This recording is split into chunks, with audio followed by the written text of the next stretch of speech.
यदि चाहते हैं इस बिजनेस में बड़ा बनना तो 6 बेसिक्स को बिल्कुल फॉलो कीजिए। ये आपके बिजनेस की गति को बड़ा बनाने में सबसे बड़ा रोल प्ले कर सकता है। आज मुझे बहुत ही खुशी हो रही है, बहुत ही अच्छा लग रहा है आपसे बात करते हुए। पहले मैं मेरा परिचय बता दूं कि नाम प्रहलाद राय, भिलवाड़ा का ही रहने वाला हूं। एक साधारण परिवार में जन्म हुआ और अब इस बिजनेस की बदौलत मैं अपने सपनों की जिंदगी जी रहा हूं। यूएस ने बीड़ा उठाया कि इस कोविड काल में हमारे सभी डिस्ट्रीब्यूटर जो सीखना चाहते हैं, कुछ बड़ा करना चाहते हैं, उनको घर बैठे सीखने का मौका दिया, जो बिजनेस के लिए बहुत ही महत्वपूर्ण है। इन छोटी छोटी बातों को अमल में लाकर, इन्हें अपनाकर हर व्यक्ति बड़ी सफलता हासिल कर सकता है, क्योंकि सिद्धांत हर जगह पर, हर परिस्थिति में समान रूप से काम करते हैं। तो हम चर्चा करते हैं आज आरसीएम के 6 बेसिक, यानी कि 6 वो मूलभूत सिद्धांत जिन पर कि 19 जून को पहली बार डिस्ट्रीब्यूटर ट्रेनिंग वर्कशॉप का आयोजन किया था। पहला बेसिक है प्रोडक्ट का इस्तेमाल करें और लोगों को बताएं। इस विषय पर मुकेश जी कोठारी ने बहुत ही अच्छी तरीके से बताया कि किस तरीके से हमारे को लोगों को प्रोडक्ट यूज करवाना है, सिखाना है, और उन्होंने बताया कि किस तरीके से हम अपनी दुकान, घर पर प्रोडक्ट रखकर अपने मिलने जुलने वालों को कैसे प्रोडक्ट उनको शेयर कर सकते हैं। 26 जून को दूसरे बेसिक सिद्धांत पर अपने सपनों व प्रोस्पेक्ट की लिस्ट बनाएं। इस पर श्री चंद्र अत्री जी ने बहुत ही सुंदर तरीके से बताया कि किस प्रकार हम हजारों लोगों की लिस्ट बना सकते हैं और कैसे अपनी टीम में भी लोगों की लिस्ट बनवा सकते हैं।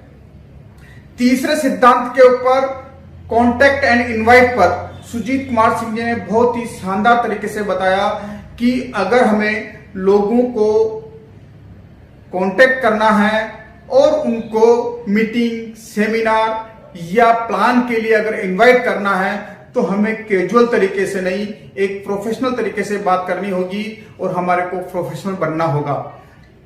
लोगों को छोटी छोटी बातें सिखाने की इस कड़ी में चौथे बेसिक बिजनेस प्लान और प्रोडक्ट को दिखाएं पर महावीर सारण जी ने खूबसूरत तरीके से बताया कि प्लान दिखाने से पहले आपको किस प्रकार तैयारी करनी है, वे आप किस प्रकार की मानसिकता के साथ लोगों को प्लान दिखाएं और बिल्कुल सिंपल, सोबर और छोटे से कम समय में कैसे दिखाएं। 5वें बेसिक की अगर हम बात करें तो 48 घंटे में फॉलोअप करें। इस पर सुरेंद्र जी वत्स ने बहुत ही अच्छी तरीके से फॉलोअप के बारे में बताया, किस तरीके से हम फील, फेल्ट और फाउंड के द्वारा लोगों को कैसे ऑब्जेक्शन हैंडलिंग करने में और कैसे प्रोस्पेक्ट को ज्वाइनिंग के मूड पे लाने पे हम काम करें। आज हम बात करेंगे 6 बेसिक के अंतिम नियम पर। ज्वाइनिंग करवाएं और 6 बेसिक से शुरुआत करवाएं। अभी तक हमने जो भी प्रक्रिया की वो सभी हमारे छोटे छोटे माइलस्टोन थे। असल में तो बिजनेस उसकी ज्वाइनिंग करवाने के बाद ही शुरू होता है। सहमत है ना आप मेरी बात से? बहुत बार क्या होता है ना कि हम बहुत सारी चीजों पर फोकस करते हैं, लेकिन कुछ एक सिंपल चीजें जिनको फोकस किया जाए तो हमारा बिजनेस को टोटली बदल के रख देती है। लेकिन ऐसी छोटी छोटी चीजें हमसे छूट जाती है और उनमें से एक है नई डिस्ट्रीब्यूटर की शुरुआत। ये भी उन्हीं में से एक है। हम जानते हैं कि ज्वाइनिंग करवाना एक बड़ा काम है। कभी कभी ये कुछ दिन भी लग सकते हैं, तो कभी कभी हफ्ते भी लग सकते हैं एक ज्वाइनिंग में। लेकिन एक बहुत बड़ी ट्रेजेडी है, दुर्भाग्य है कि जो ज्वाइनिंग इतने दिनों में, इतने हफ्तों में, इतने महीनों की मेहनत के बाद आई है, 90% लोग उस ज्वाइनिंग आ गई तो उसकी केयर करना बंद कर देते हैं। हम समझते हैं कि ज्वाइनिंग करवाना एक मुश्किल काम है, एक जद्दोजहद का काम है। जब हो जाती है तो हमको लगता है कि काम बन गया फाइनली, किंतु याद रखिए ज्वाइनिंग होना बिजनेस का अंत नहीं है, बल्कि ज्वाइनिंग होना बिजनेस की शुरुआत है। आज हम बात करेंगे कि नए डिस्ट्रीब्यूटर का राइट शुरुआत कैसे कराई जाए। आगे हम बात करें, इससे पहले आपको अपनी सोच को बदलना होगा। जब तक आपकी ये सोच नहीं होगी तब तक आज हम जो भी आगे बात करेंगे वो रिजल्ट देने वाली नहीं है। जब वो लोग ज्वाइन नहीं किए थे तब आपको लगता था कि बंदा ज्वाइन कर जाए तो मजा आ जाएगा। अब वो आ गया और ऐसे 50 लोग आपकी टीम में आ गए, फिर भी आपको मजा नहीं आ रहा, आपका बिजनेस नहीं बढ़ रहा। वजह बहुत ही सरल है कि हम लगातार बार बार कुछ गलत कर रहे हैं। तो आज हम क्या गलत कर रहे हैं उस पर हम चर्चा करेंगे। आप अपना भविष्य नहीं बदल सकते, लेकिन आप अपनी आदतों को बदल सकते हैं और निश्चित रूप से आपकी आदतों से आपका भविष्य बदल सकता है।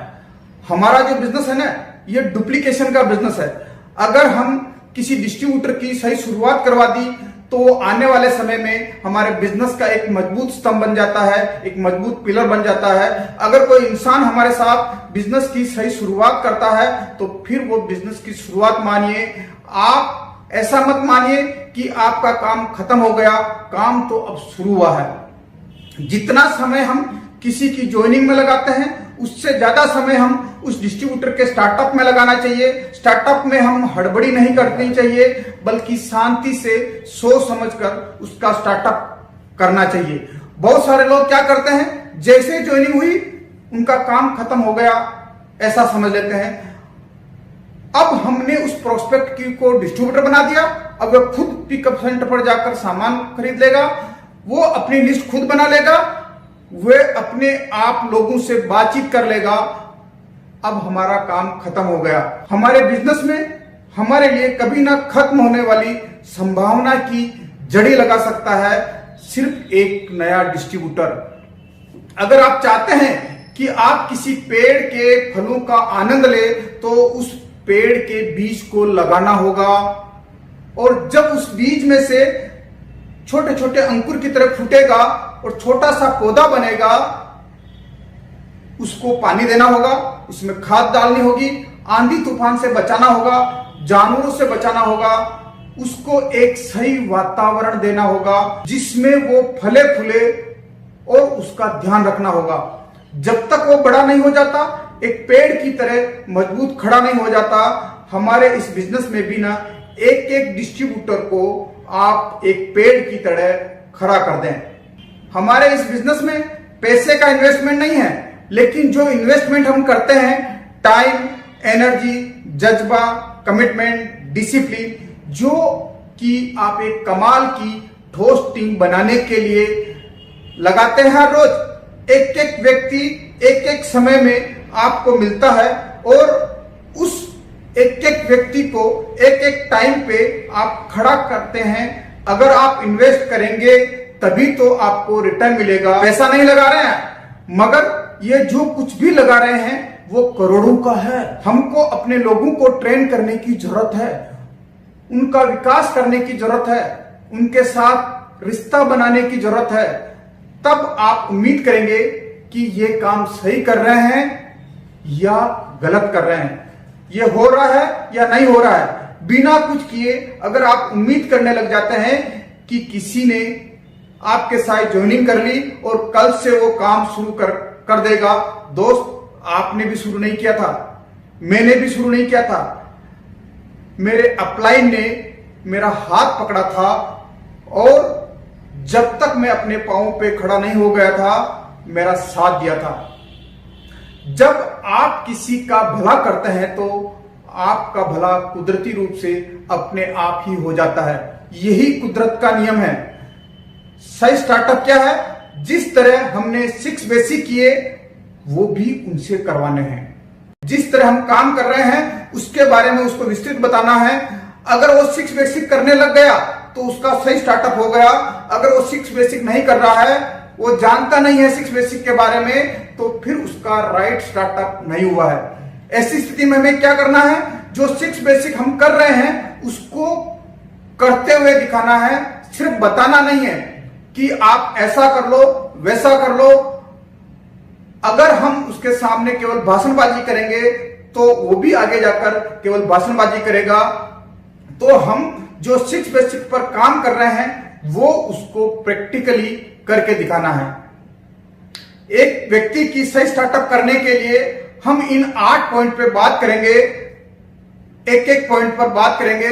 तो हम पहले पॉइंट पे आते हैं कि ज्वाइनिंग करवाते समय हमें क्या क्या बातें ध्यान रखनी चाहिए। जब इनिशियल लेवल पर हम उसका ज्वाइन करवा रहे हैं तब हमें क्या क्या बातें ध्यान में रखनी चाहिए। सबसे पहले जब वो ज्वाइनिंग करने के लिए तैयार हो जाता है तो उसके सारे डॉक्यूमेंट इकट्ठे करिए, उसका आईडी प्रूफ, उसका एड्रेस प्रूफ, उसका बैंक अकाउंट, उसका पैन कार्ड और उसका एक पासपोर्ट साइज का फोटो। देन हमें उसके मोबाइल पर आरसीएम मोबाइल एप्लीकेशन डाउनलोड करवानी है। आरसीएम मोबाइल एप्लीकेशन डाउनलोड करवानी है और उसको बताना है कि किस तरीके से मोबाइल एप्लीकेशन पर जाकर वो अपनी ज्वाइनिंग खुद फीड करें। देन उसको बताना है कि एप्लीकेंट नाम, जब आप एप्लीकेंट नाम भरते हैं तो एप्लीकेंट नाम भरते वक्त आपको बहुत ही सावधानी रखनी है। कई सारे लोग अपने भाई के नाम पर ज्वाइनिंग कर लेते हैं, भाई को एप्लीकेंट बना लेते हैं। कई सारे लोग अपनी सास को एप्लीकेंट बना लेते हैं, तो कई सारे लोग अपने ससुर को एप्लीकेंट बना लेते हैं और कई सारे लोग अपनी साली को एप्लीकेंट बना लेते हैं। क्योंकि ये बिजनेस जो है ना जन्मों जन्मों का बिजनेस है। तो अगर वो व्यक्ति के साथ अगर किसी तरह का कोई चैलेंज है तो सबसे पहले हमें एप्लीकेंट किसको रखना है ये हमारे को तय करना है। देन इसमें प्रपोजर का महत्व क्या है, स्पॉन्सर नंबर यानी कि जिसके नीचे बिजनेस उसको ज्वाइन करवाना है उस व्यक्ति का स्पॉन्सर नंबर डालना है और फादर हस्बैंड नेम में लेट, श्री, श्रीमती या इस तरह का हमारे को कुछ नहीं लगाना है। एंड नॉमिनी का नाम पैन कार्ड, यानी कि पैन कार्ड के ऊपर अगर हम बात करें तो उसको बताना पड़ेगा कि एक निश्चित अमाउंट के बाद पैन कार्ड अगर आपका फीड नहीं है तो आपका टीडीएस जो है 20% कटेगा। या हम इसको यूं बात करें तो आरसीएम से जो भी पैसा आता है वो 1 नंबर का पैसा आता है और उस पैसे के ऊपर टीडीएस कट के आता है। अगर आपका कमीशन कुल 20,000 या इससे ज्यादा बना तो उस पर 20% टीडीएस कटेगा। देन उसको बैंक अकाउंट, पासबुक और हिंट क्वेश्चन और पासवर्ड के बारे में सभी बारे में उसको डिटेल से बात करनी। लगभग 1 घंटा आपको आधा घंटा तक इस आरसीएम की मोबाइल एप्लीकेशन के बारे में उसके साथ बैठ के डिस्कस करना है। देन हमें करना क्या है कि जब हमने उसकी ज्वाइनिंग फीड करवा ली, देन उसके 2 से 3 दिन के बाद हमें एक उससे अपॉइंटमेंट लेना है और वेलकम मीटिंग रखनी है। जब हम वेलकम मीटिंग करने के लिए उसके घर पर जाएं तो सबसे पहले आरसीएम की वेबसाइट के बारे में पूरी जानकारी देनी है कि अगर उसको कोई प्रोडक्ट ऑनलाइन डायरेक्ट परचेज करना है तो वो कैसे कर सकता है, कैसे ऑर्डर करवा सकता है। अगर उसके कहीं मिलने जुलने वाले अगर कहीं बाहर रहते हैं तो उसके यहाँ पर उनको रजिस्टर्ड बायर बनाकर किस तरीके से उनके वहां पर वो प्रोडक्ट भिजवा सकता है। देन प्रोडक्ट के बारे में उसको पूरा वेबसाइट में बताना है। मीडिया के अंदर जो प्रोडक्ट के कई प्रमोशनल वीडियो पड़े हैं उनके बारे में बात करनी है उनको। डायरेक्ट सेलर का मैसेज जो कि हमारे एमडी श्री टीसी छाबड़ा जी के द्वारा दिया जाता है या कंपनी की कोई भी नई इंफॉर्मेशन मिलती है तो डायरेक्ट सेलर मैसेज के माध्यम से मिलती है। तो डायरेक्ट सेलर के मैसेज को कैसे देखा जाए।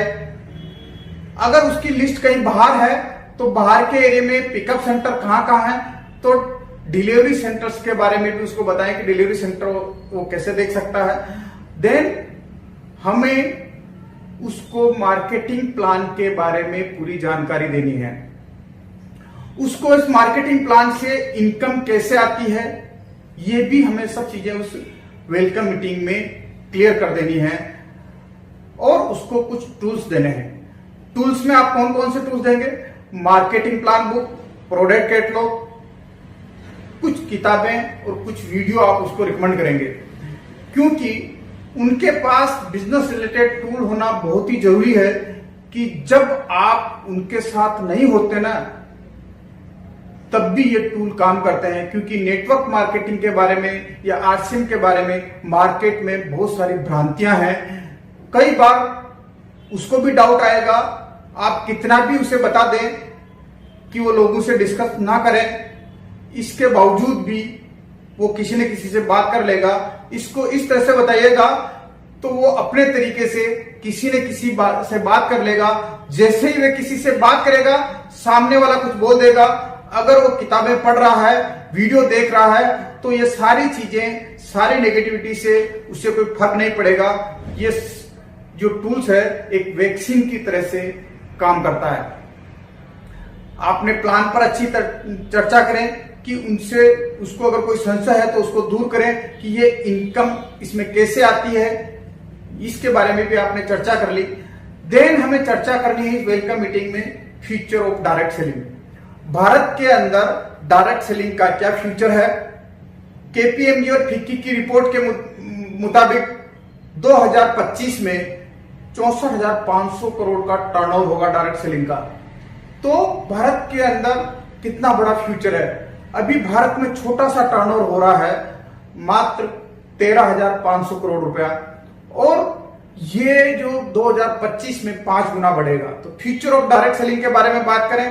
Then power of direct selling, देखिए कि मल्टीप्लिकेशन का जो पावर है वो सिर्फ डायरेक्ट सेलिंग में है।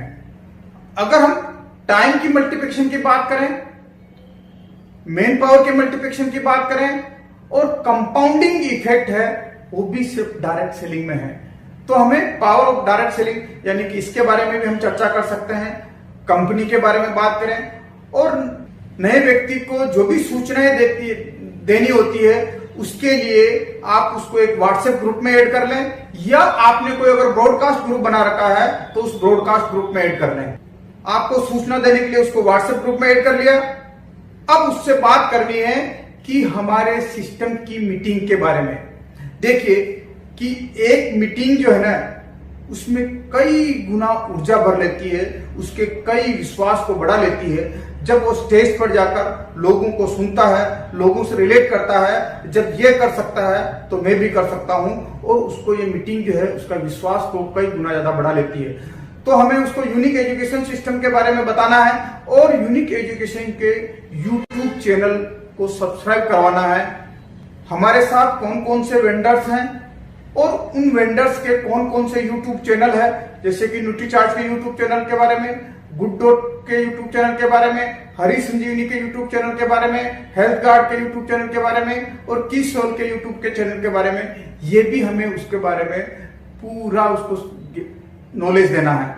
देन हमारे पास तीसरा स्टेप जो आता है कि use the product and share the product and display the product. जब भी हम उससे मिले तो हम 100% आरसीएम के प्रोडक्ट यूज कर रहे हों।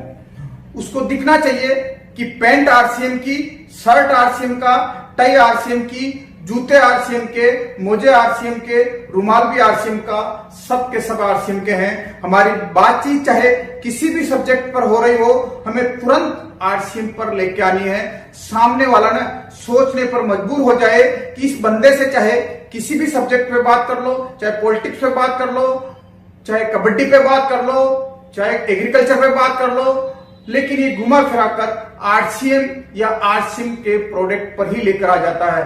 हमें पूरी तरीके से कॉन्शियसनेस के साथ ध्यान रखना है उससे बातचीत करते समय। जब भी आप किसी नए व्यक्ति से बात करें तो धर्म, राजनीति और सेक्स पर कभी भी बात नहीं करें। पहले बेसिक में ही डिस्प्ले द प्रोडक्ट की बात आ जाती है तो उसको किसी न किसी बहाने आपकी टीम में किसी ने अपनी दुकान का ओपनिंग किया है, या फिर आप अपने घर पर लेकर आ जाएं, घर पर बुला लें उसको। आपने जो अपनी दुकान घर पे बनाई हुई है उसको दिखानी है। तो यह पहला बेसिक केवल हमें बताना नहीं है, पेपर पर लिखकर देना नहीं है, कार्ड देकर बताना नहीं है, बल्कि जो आप प्रैक्टिकली कर रहे हैं उसको करते हुए दिखाना है।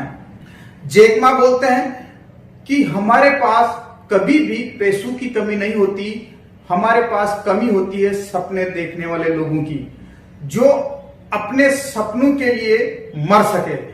अब हम बात करते हैं चौथे स्टेप की, make a list of dream and prospect. ऐसे ही जब हम सपनों और प्रोस्पेक्ट की लिस्ट बनाने की बात करेंगे तो आपके पास भी लोगों की लिस्ट बनी हुई होनी चाहिए।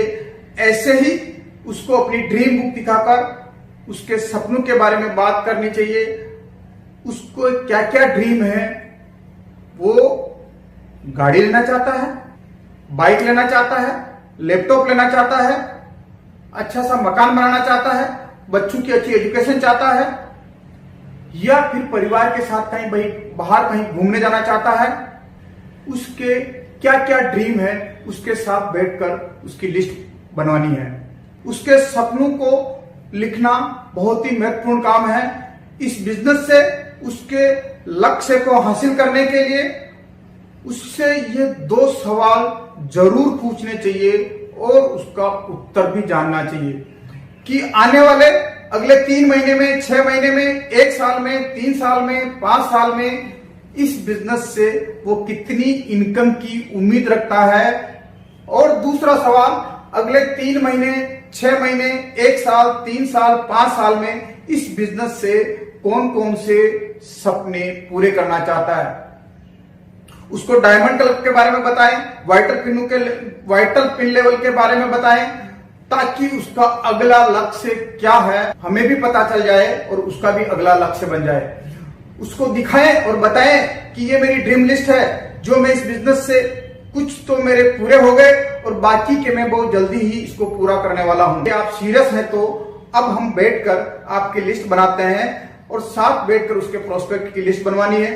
तो सबसे पहले हमारे को लोकल की लिस्ट बनवानी है, फिर 30 से 50 किलोमीटर के एरिया की लिस्ट बनवानी है, उसके बाद 50 से 300 किलोमीटर के एरिया की लिस्ट बनवानी है और अंतिम लिस्ट पूरे भारत में जहां कहीं भी उसके जान पहचान के लोग हो, उसके रिश्तेदार हो, उसके दोस्त हो, तो उसकी लिस्ट बनवानी है। इस प्रकार हम केवल बोल कर नहीं, अपितु हमने प्रैक्टिकल अपनी ड्रीम बुक और प्रोस्पेक्ट की लिस्ट दिखाकर हमने कैसे बना रखी है वो सारी चीजें बताकर प्रैक्टिकल करके दिखा दिया ना, नहीं कि बोलकर। यानी कि हम जो भी काम कर रहे हैं उसको हमें प्रैक्टिकल करके दिखाना है।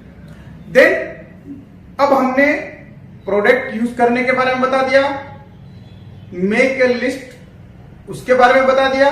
देन अब हमारे पास आता है कि जो हमने लिस्ट बनाई उस लिस्ट में से वो लोगों को कांटेक्ट कैसे करें, लोगों को इनवाइट कैसे करें। तो हमारा 5वां स्टेप है कांटेक्ट एंड इनवाइट। तो इसके बारे में जब भी हम बात करें तो नया नया व्यक्ति में क्या है, काफी जोश होता है और वो लोगों से बात करने लग जाता है। उसको पता नहीं होता कि लोगों को कैसे इनवाइट करना है, कैसे बात करनी है। जब लोग उसको मना कर देते हैं, रेस्पॉन्स नहीं देते हैं, तो वो नेगेटिव हो जाता है। इसके लिए हमें उसके बिहाफ पर उसके कम से कम 5 लोगों से हमें बात करनी चाहिए। या जब भी हम उसके लोगों से बात करें तो स्पीकर ऑन करके बात करें, ताकि वो समझ आए कि सामने वाला किस तरह से बात कर रहा है और आप उसका किस तरीके से रेस्पॉन्ड कर रहे हैं। जब हम उसके 5 लोगों से बात करके उसको दिखा दिया, तब आप उसको बोलिए कि आप मेरे सामने कम से कम 2 से 3 लोगों से बात करो, 2 से 3 लोगों से बात करिए। और जब वो बात करता है तो आपको उसको ऑब्जर्व करना है कि वो बात कैसे करता है। अगर कोई गलती करता है तो आप उसको बीच में मत टोकिए। जब उसकी बात खत्म हो जाए तो सबसे पहले उसको एप्रिशिएट कीजिए और फिर उसको बताइए कि थोड़ा सा ये सुधार कर लेना तो बहुत अच्छा होगा। अब हमने उसको फॉलो में कांटेक्ट एंड इनवाइट के बारे में प्रैक्टिकली करके दिखा दिया। और इस कांटेक्ट इनवाइट पर हमको बहुत ही काम करने की जरूरत है, क्योंकि अधिकांश लोगों के विकेट यहीं पर उठते हैं। जो लोग जब वो लोगों से बात करता है, लोग उसका मजाक उड़ाते हैं या कहते हैं कि तू तो फंस गया, क्या तेरे को यही काम मिला क्या करने को, क्या ये काम तेरे स्टैंडर्ड का है। इस तरह हमने कांटेक्ट एंड इनवाइट को केवल ऐसे लिखकर, बोलकर, भाषण देकर नहीं बताया, बल्कि हमने उसके सामने उसको लोगों को कांटेक्ट किया, उसके लोगों को इनवाइट किया और उसको प्रैक्टिकली करके दिखा दिया कि लोगों से कांटेक्ट कैसे करना है। तो 6ठा स्टेप आता हमारा प्लान और प्रोडक्ट दिखाना। 6ठा स्टेप आता हमारा का प्लान और प्रोडक्ट दिखाना। तो हमारी टीम में ऐसा कल्चर होना चाहिए कि हर नए ज्वाइन होने वाले व्यक्ति की लिस्ट पर कम से कम 5 लोगों को प्लान, उसका प्रपोजल दिखाए, जो कि उसको इस बिजनेस में लेकर आया है। अगर प्रपोजल भी नया है तो उसका एक्टिव अपलाइन उसके साथ में उसके 5 लोगों को प्लान दिखाए। जब हम उसके लोगों को प्लान दिखा रहे हैं तो वो ध्यान से देख रहा है, सुन रहा है। आगे क्या करना है, अब वो कम से कम 2 से 3 लोगों को प्लान दिखाए और आप ध्यान से देखें, ऑब्जर्व करें उसको कि वो कैसे लोगों से बात कर रहा है, कैसे लोगों को प्लान दिखा रहा है। वो कहीं कुछ गलती करता है तो हमें बीच में नहीं टोकना है। प्लान दिखाने के बाद उसको एप्रिशिएट करना है और अकेले में बोले कि यहां कुछ सुधार हो जाए या तुम यहां कुछ सुधार कर लो तो बहुत मजा आ जाएगा। इस तरह हमने प्लान और प्रोडक्ट को प्रैक्टिकली हमने करके दिखा दिया, न कि हमने बोलकर लिखकर। यानी कि हम जो भी काम कर रहे हैं उसको प्रैक्टिकली हमें करके दिखाना है। अब हमने प्लान दिखा दिया, अब उसके लोगों को फॉलो करने की बात आती है, फॉलो विद इन 48 आवर्स। तो यहां हमारा आता है 7वां स्टेप। यानी कि जब हमने नए व्यक्ति के साथ बैठकर अपनी दुकान, प्रोडक्ट के बारे में उससे मिलकर उसके ड्रीम व प्रोस्पेक्ट की लिस्ट बनवा ली, उसके उसको लोगों से कैसे बात करना है, प्लान भी दिखा दिया। अब आता है फॉलो। जिस तरह हमने हर बेसिक को प्रैक्टिकल करके दिखाया है, उसी तरीके से फॉलो को भी हमें प्रैक्टिकल करके दिखाना है, ना कि लिखकर, ना कि बोलकर। फॉलो में हम क्या करेंगे, 5 व्यक्तियों का फॉलो हम करेंगे, उसके जो भी ऑब्जेक्शन आएंगे उसको हम हैंडल करेंगे और उन लोगों को क्लोजिंग और सेल्स क्लोजिंग की मोड पर लेके आएंगे। जब हम लोगों का फॉलो कर रहे थे, उनके सवालों का जवाब दे रहे थे, उनको ज्वाइनिंग के मोड पर लेकर आ रहे थे, तब वह हमारे साथ इन सभी बातों को, इन पूरी घटनाओं को बारीकी से वो देख रहा था और सुन रहा था। हम कैसे इस पूरे प्रोसेस को कर रहे थे। फिर हमें क्या करना है, अब वो 2-3 लोगों का फॉलो वो खुद करे, जो भी लोगों की क्वेरी आती है उनका जवाब वो दे और आप उसके साथ रहकर इस प्रक्रिया को पूरा ध्यान से देखें। इस बिजनेस में टिका कर रखने वाली जो सबसे महत्वपूर्ण कड़ी है वो है फॉलो, क्योंकि फॉलो के बाद ही सेल क्लोज होती है और सेल क्लोज होने के बाद ही पैसा आता है और बिजनेस यहीं से बढ़ता है। अगर उसके साथ 2 लोग भी स्पॉन्सर हो गए तो वो बिजनेस टिक जाएगा। इस प्रक्रिया में उसको मास्टर बनाना है, उसको समझाना है कि फॉलोअप में रिजेक्शन नाम की कोई चीज नहीं होती। फॉलोअप हमारा तब तक चलता है जब तक सामने वाले की ज्वाइनिंग ना आ जाए। इस तरह हमने पहले, दूसरे, तीसरे, चौथे व 5वें बेसिक को बोलकर, नहीं हमने लिखकर और नहीं हमने भाषणबाजी करके बताया, अपितु हमने उसके साथ मिलकर बहुत ही प्रैक्टिकल तरीके से काम करके दिखाया। अब हमारा फॉलोअप हो गया। अब 8वां स्टेप हमारा आता है complete joining process and start with 6 basic. अभी तक हमने जो भी काम किए हैं उसके साथ, अब उसको यह समझाना है कि अभी तक मैंने आपके साथ जो जो काम किए हैं, ज्वाइनिंग करवाते वक्त किन किन चीजों का ध्यान रखना है। दूसरा काम अपन ने किया वेलकम मीटिंग, कि हम वेलकम मीटिंग में तो हमने क्या क्या बातें की है वेलकम मीटिंग के बारे में। देन तीसरा, use the product, share the product and display the product. चौथा पॉइंट था हमारा make a list, dream and prospect. 5वां पॉइंट था हमारा कॉन्टेक्ट एंड इनवाइट। 6ठा पॉइंट था हमारा show the plan and product. और 7वां पॉइंट था फॉलो विद इन 48 आवर्स। ये हमने जो 7 पॉइंट उसके साथ किए हैं, उसको यह बताना है कि जिस तरीके से हमने 7 पॉइंट तुम्हारे साथ प्रैक्टिकल किए हैं, वैसे ही आप जब किसी नए डिस्ट्रीब्यूटर को ज्वाइन करवाते हैं तो आपको ये 7 पॉइंट का रिपीटेशन करना है। इस तरीके से 7 स्टेप आपके साथ रहकर करवाए हैं, वही 7 स्टेप आपको हर ज्वाइन होने वाले व्यक्ति के साथ करना है। जिस तरीके से मैंने बोलकर, लिखकर नहीं बताया, आपके साथ प्रैक्टिकल करके बताया है, इसी तरीके से आपको 6 बेसिक के हर स्टेप को दिखाना है, ना कि ऐसे ही बोलकर, लिखकर बताना है, क्योंकि ये हमारा बिजनेस डुप्लीकेशन का है। जैसा हम कर रहे हैं लोग वैसा ही करेंगे। कहते हैं ना कि लोग आप जो बोलते हैं कहते हैं वो नहीं करते हैं, बल्कि जो आप करते हैं उसको देखकर वैसा ही करने का प्रयास करते हैं। अब सही शुरुआत करवाने के बाद उसे एक्टिव मोड में लेकर आना है।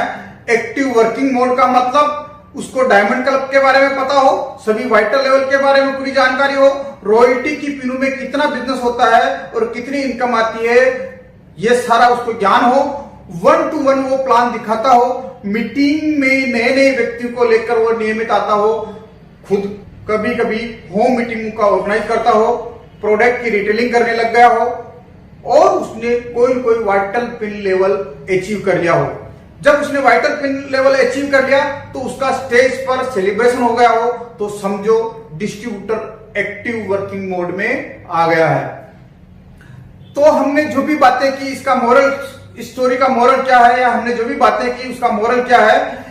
मोरल बहुत ही सरल है कि आप अपने लोगों का ध्यान रखोगे और अगर आप अच्छी तरीके से उनका ध्यान रखते हैं तो वह आपके सपनों का, आपके परिवार का, आपके पूरी जिंदगी का ध्यान रखेंगे जब तक आप जीवित हैं, और जब आप जीवित नहीं हैं तब भी।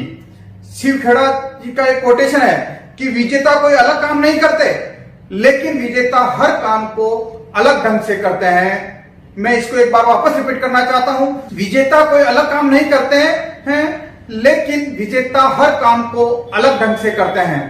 तो मुझे आशा है, मुझे पूर्ण विश्वास है कि आप आज से आपकी टीम में हर आने वाले नए डिस्ट्रीब्यूटर की सही शुरुआत करवाएंगे और अपने इस बिजनेस में बहुत बड़ी ऊंचाइयों के मुकाम पर जाएंगे।